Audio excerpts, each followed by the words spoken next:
Assemblyman Richard Gottfried, thank you very much for joining us. Pleasure. This is a little bit of a surprise. We thought that this Medicaid redesign team was going to deliberate all through the day tomorrow. We were not expecting a vote, and also I, at least, was not expecting the 4 legislative leaders, or members, I should say, to abstain. So was it a surprise to you that it moved so quickly?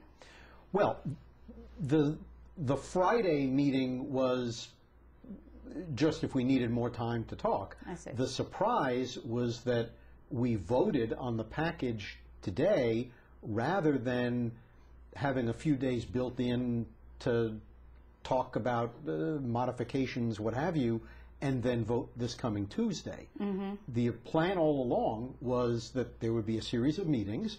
The staff would then work, and the members would talk to the staff, and there would be back and forth, and then on Tuesday we would vote. Instead, we were presented the staff recommendations today, and midway through the day we were told, oh, and by the way, we're going to vote at 4 o'clock. Okay, well, that doesn't give you very much time. I mean, we saw that one of the co-chairs, Mr. Dowling, hold up at a press conference today in the Red Room a rather thick binder. And also, we're talking about a serious chunk of the state's budget here, and supposedly a cap that was, cuts that were supposed to be $2.85 billion, now revised down all of a sudden because $540 million worth of found revenue, an economy performing better than we thought it would, and less growth in Medicaid than we thought. Well, the reason why the cap came down is that the governor's target for what we'll spend on Medicaid stayed fixed.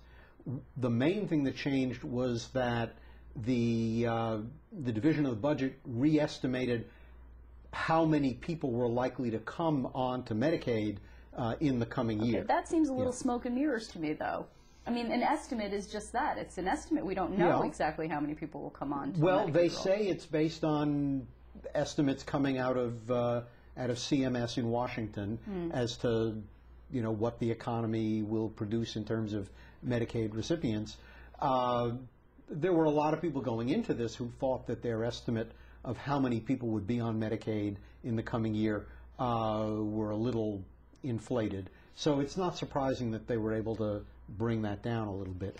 But either way, we're talking about cutting the Medicaid program by about 10%, which is a big piece of change. Yeah, it is a big piece of change. And you're also talking about people were kept saying it was a hard cap, which means that the industry is going to have to come up with some way to police itself to cut $640 million, and if not, they're going to have it done for them. Well, I mean, the language says that if healthcare providers lower what they spend, we'll add that into the mix, which would have been in effect no matter what we had said.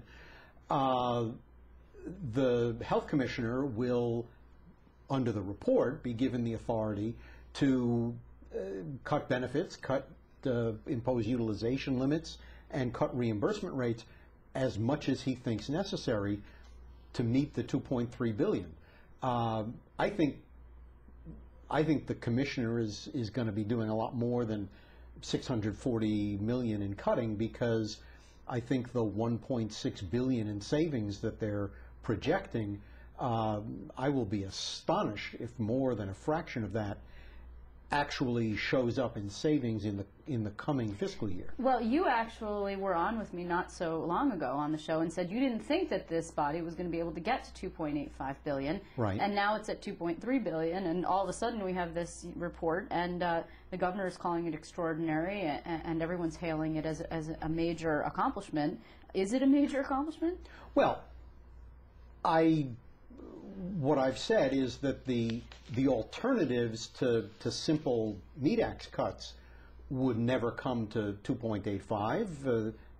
If you had asked me if they were going to reach 2.3, I would have said no. I think the report's estimate that it will produce 1.6 billion in savings in the coming fiscal year, I think, is really unrealistic. Someday they will be implemented and produce that kind of savings, but not in the next 12 months. And so we are going to face very major cuts in what we pay to healthcare providers, and possibly cuts in some of the benefits that Medicaid recipients have available. Okay, Assemblyman, there were 4 legislative members on this body. Yes. 3 of them were actually there. We're here today. Okay, one of whom, Senator Tom Twain, was not present. All of you, 2 of you, sorry, abstained, actually. Well, I think all 3 of us abstained. Okay. Senator Hannan, Assemblymember Giglio, and myself. The 3 of us abstained, and Laura Castle, who represents a coalition of Medicaid consumers, also abstained. So the governor, during his press conference, said specifically, actually to me, don't, Liz, view this as a hostile act. What this is we knew all along that the legislators will want to take this back to their respective conferences, and we're going to put this in the budget, and they should vote on it. Why did you abstain, and did you expect at some point that you weren't going to vote on this? I, from the start, felt that that mostly likely I would vote yes or no, that there was a chance I might abstain. I reached my decision to abstain in large part because of the change in the process. When they said, no, we're not going to give you the next 4 days or so to talk back and forth, we're going to have you vote now, I said, that's not right. We should not be asked to vote this afternoon. Well, why were you asked to vote this afternoon? Were you given some kind of indication about why it is? I think the governor wanted it done quicker. I think the governor wants to get the executive branch staff moving forward, drafting the bill language that he will submit to us on Thursday, March 3rd. Right. And I can understand that, but they could have started the drafting right away. They could have started the drafting a couple of weeks ago, because the outlines of the report were pretty clear. Well, and the deadline that the governor set up, actually, when he created this entity was March 1st, and it is definitely not March 1st.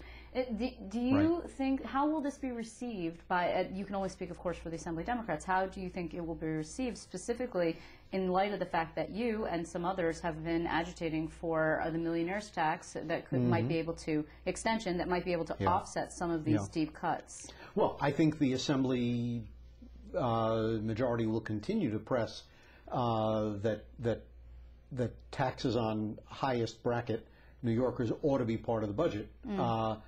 I think we are realistic and think that that's an uphill fight, shall we say. I think there are many things that are going to be in this package that the Assembly will not be happy with, and the question will be, what is the negotiating climate with the governor over the next month, and we'll be learning that. We will indeed. It actually sounded like there was some wiggle room, but not terribly a lot of wiggle room. I want to thank you very much, Assemblyman Richard Gottfried, for joining us. It's good to see you. You're welcome.